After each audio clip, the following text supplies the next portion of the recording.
Function Fitness. Today I'm going to post a tutorial of a video that I showed, a 20-second reel on YouTube, and this video got the most views on any of my posts. And that goes to show that it seems like people are interested in this machine. They want to learn more about it. What I said was just to kind of emphasize its advantage, but I want to show a full-on review on, or I should call it, how to effectively use it. I'm talking about the Rhino belt squat machine by Rogue.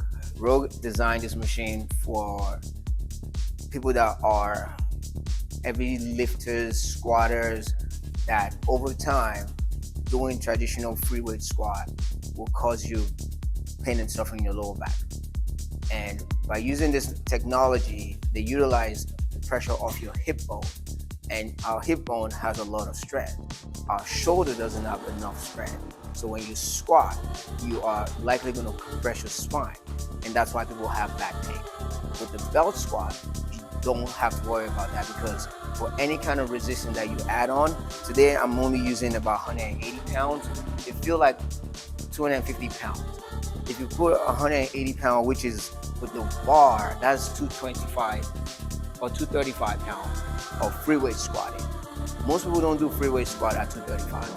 So if you're looking to get stronger, you should use something like this that feels like a true mass on your body, and it's not going to your spine because the weight is not on your shoulder. If the weight is on your hip bone, the hip bone has enough strength to withstand that much pressure. So that said, I'm just gonna go right into how to mount this, how to do the exercises, and how to get to do it again and again without having any pain and suffering on your back. So that said, before you mount, make sure you adjust the ring to fit your height. If you're tall, you would likely use the longer one. But for my height, I think I'm using the second ring. What you do is you place it on the floor, step into it, bend your knees and slide it up. While you're bending your knee, slide it up to your waistline. And as soon as you stand up, you get to establish the pressure on your hip bone. This is where the weight is setting on me right now.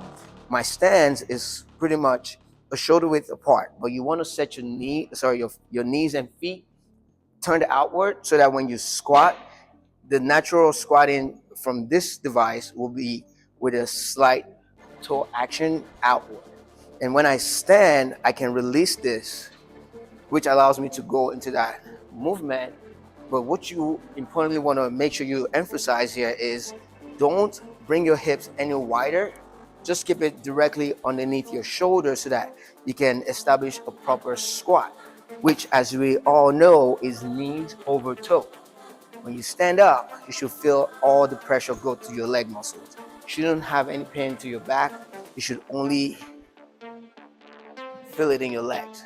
That is the best squat you could possibly do with a lot of weight like this. Now, the second position that I like to do is a sumo stance. And in sumo, you want to go into a wide stance. Now, turn the toes out even more and set the knee in that direction. This allows you to feel your inner thigh, which is your adductors, and your medial glutes. In this case, I can just keep my back straight. Do the same thing as the regular stance squat and feel it through my legs. Here, I can actually extend my knees and squeeze my glute. If you use this well enough, you will start to feel your legs and back and glute muscles. That is a sumo stance. Now, the next position or the next exercise is a Romanian deadlift. Yes, you can also do a Romanian deadlift here. In Romanian deadlift, you want to establish a straight knee. Before you bend over, you want to hinge your hips so you can create a flat back. Bend over to about 90 degrees and stand up straight. Because of that resistance, I can feel my hamstrings stretch, and this is a good way to strengthen that muscle or to exercise that muscle. All right, the last one is calf raises. Just elevate your heels. You can hold this about 5 seconds and do elevated heels. That's your calf. When you finish, return this handle back forward.